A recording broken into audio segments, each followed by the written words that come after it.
About 4 years ago, my happy-go-lucky daughter, who's an amazing kid, was 7 years old. 7. Came home from school, a public elementary school in Connecticut, at age 7, and reported to her mother and me what had happened to her that day. She had experienced a horrific experience of being bullied in an anti-Semitic way at age 7 in this state, in a public elementary school.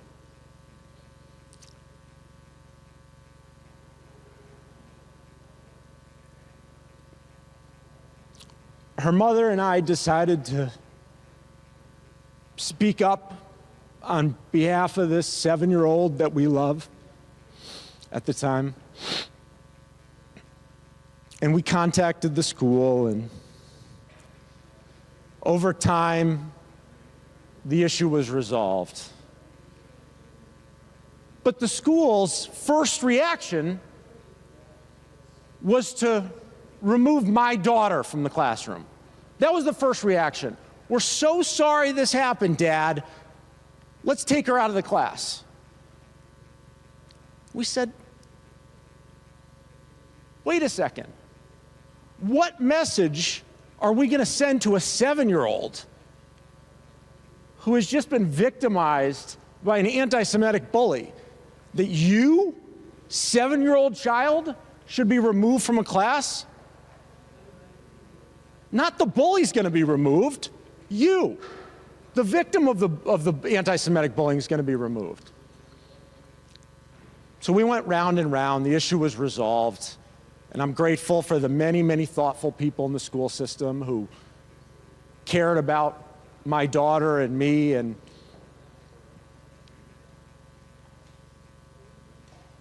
she had more bravery at 7 to argue with this bully than I did when I was in high school.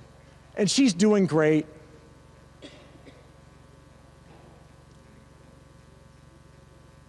But even the 7-year-old knows today at age 11, it's hard to be Jewish in America. It's hard to be Jewish in Connecticut. It's even hard to be Jewish in a wealthy community, in a progressive community, in a community where people like to believe this kind of anti-Semitism doesn't happen. It does. I don't know if the thoughtfully crafted working group that the leaders of the Education Committee have created and put into this legislation can solve the horrific challenge of exponentially growing anti-Semitic incidents in the United States, in our schools, and for elementary school kids and high school kids.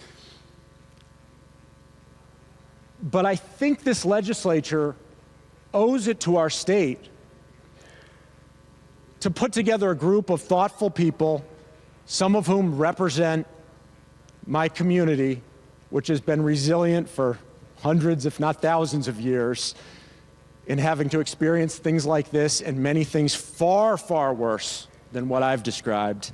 I think it's worth trying, because maybe the working group will make recommendations that school systems can use that maybe will help somebody like my daughter or somebody like me many years ago. And so I thank the thoughtful leaders of the Education Committee and the people in this chamber for supporting this specific part of this bill.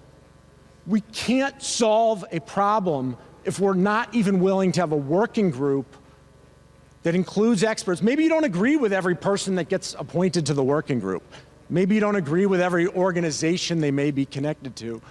But we can't solve this problem without having a working group, getting into the schools, and trying to make a difference. So I urge my colleagues to support this bill and the many, many other important things attached to it, including civics education, a variety of other important measures, because it's a starting place.